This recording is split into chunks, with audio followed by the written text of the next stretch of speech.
अस्सलाम वालेकुम दोस्तों, मैं हूं असगर चौधरी। दोस्तों, आज दो तीन ख़बरें आपसे शेयर करना बड़ा ज़रूरी थी। एक तो जनाब जो चेयरमैन पीटीआई हैं उन पर एक और ख़तरे की तलवार जो लटक रही है इलेक्शन कमीशन ऑफ पाकिस्तान की जानब से, वो क्या है? तो क्या आने वाले इंतखाबात हैं उस पर क्या पीटीआई के पास इंतखाबी निशान बैठ रहेगा या नहीं, इसके ऊपर कुछ तफसीलात आपके सामने रखेंगे। इसके साथ आज जो है पीटीआई ने एक और छक्का मारा है और दर्जनों जो उम्मीदवार रहनुमा थे पार्टी, जो साबका अरकान पार्लियामेंट थे, उन्हें उठा के बाहर फेंक दिया है। और आने वाले दिनों में कितने और लोगों को बाहर फेंका जा रहा है और उसकी वजूहत क्या हैं और इंतखाबी हिकमत अमली क्या तरतीब दी जा रही है, कौन से लोगों को टिकट दिए जाएंगे, ये कोई तफसीलात आपके साथ शेयर करेंगे। और साथ ही जो इस वक्त कौमी असम्बली का अलविदाई सेशन चल रहा है, वहाँ पर कानून साजी की फैक्ट्रियाँ किस तरह काम कर रही हैं, ये सीधा तीन चीज़ें मुख्तसर तरीन गुफ्तगू में कोशिश करेंगे आपके सामने रखें। तो सबसे पहले आपको ये बताते चलें कि इलेक्शन कमीशन ने आपसे थोड़ी देर पहले एक एलामिया जारी किया है, जिसमें चेयरमैन पीटीआई जनाब इमरान खान साहब को 4 अगस्त को तलब किया गया। और वजह यह बताई गई है कि चूँकि आपने इंट्रा पार्टी इलेक्शन नहीं करवाए हैं, तो इसलिए आपके इंट्रा पार्टी इलेक्शन इंतहाई ज़रूरी से और इसकी आप जवाब दें हमें।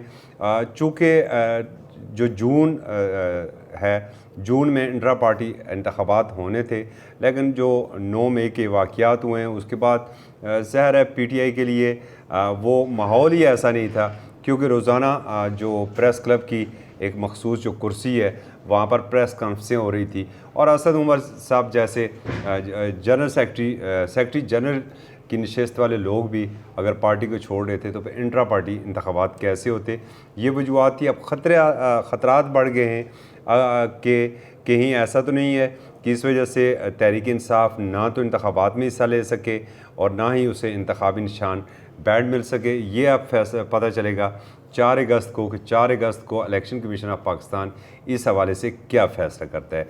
दूसरा दोस्तों, आपको बताते चले कि जो पार्टी पॉलिसी से इनराफ़ करने वाले लोग हैं, आज भी सेक्रेटरी जनरल असद जो उमर अयूब हैं, उनके दस्तखतों से नोटिफिकेशन जारी हुआ और 13 लोगों को जो पार्टी की बुनियादी रुकनीत भी ख़त्म की गई है। और उनमें जो इस वक्त आपके कौमी असम्बली में अपोजिशन लीडर हैं राजा रियाज साहब, चेयरमैन पब्लिक अकाउंट कमेटी हैं नूर आलम ख़ान समेत जो है वो 13 लोगों को आज निकाला गया। और खैबर पख्तूनख्वा की अगर बात करें तो 23 लोग इससे पहले निकाले जा चुके हैं।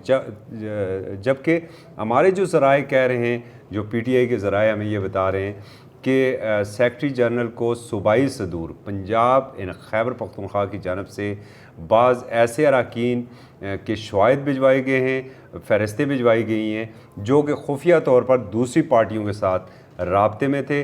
और वो जो शवाहिद हैं वो चेयरमैन पीटीआई के सामने रखे गए हैं। आइंदा जो आने वाले 48 या 72 घंटे हैं, आप देखेंगे कि दर्जनों मज़ीद लोगों को शोकाज़ नोटिस जारी किए गए और बाज़ को पार्टी से निकाला भी जा सकता है। जो हिकमत अमली इंतखाबात के हवाले से अपनाई जा रही है, जो हमें अपने ज़राए ये बता रहे हैं कि जो चेयरमैन पीटीआई है उन्होंने इस हिकमत अमली के ऊपर उन्होंने गौर किया है कि डगमगाए हुए कदमों को साथ रखने के बजाय या मुश्किल वक्त में साथ खड़े ना होने वाले लोगों को आजमाए हुए चेहरों के बजाय क्यों ना नए चेहरों को मैदान में उतारा जाए। और वो कुछ ऐसी फ़हरिस्तें भी बन रही हैं, ऐसे उम्मीदवारों के ऊपर गौर भी हो रहा है और मुश्किल वक्त में पार्टी के साथ खड़े होने वालों को और बिलखसूस वकला को बड़ी तादाद में इस दफ़ा जो आमदा इंतखाबात हैं उसमें पीटीआई जो है वो अपने टिकट्स वकला बरदरी को सबसे ज़्यादा देगी, ख़वातीन को देगी और बिलखसूस कुर्बानियाँ देने वाले कारकुनों को इस दफ़ा सामने लाया जाएगा, कि चूँकि उन्हें एक यकीन है कि अवाम हमारे साथ है और बैलेट के ज़रिए हम ज़रूर दोबारा ऐवान में आएंगे। तो ये एक हिकमत अमली तरतीब दी जा रही है।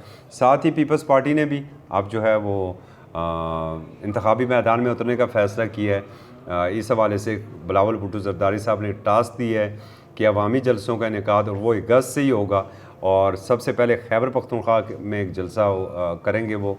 और उसके साथ उसके बाद जो है 7 अगस्त को इस्लामाबाद में पीपल्स पार्टी ने एक इजलास भी तलब किया है, जिसमें जो उम्मीदवारों की फ़हरिस्तें भी पेश की जाएंगी, उनके ऊपर भी साथ गौर होगा। साथ आपको बताते चलें कि अलविदाई सेशन चल रहा है इस वक्त कौमी असम्बली का, लेकिन इस अलविदाई सेशन की अगर बात करें तो इस वक्त जो फैक्ट्री लगी हुई है मुख्तलिफ़ कानून साजी की, धड़ाधड़ कानून साजियाँ हो रही हैं। और इत्तेफाक की बात यह है कि कोरम भी पूरा नहीं होता है।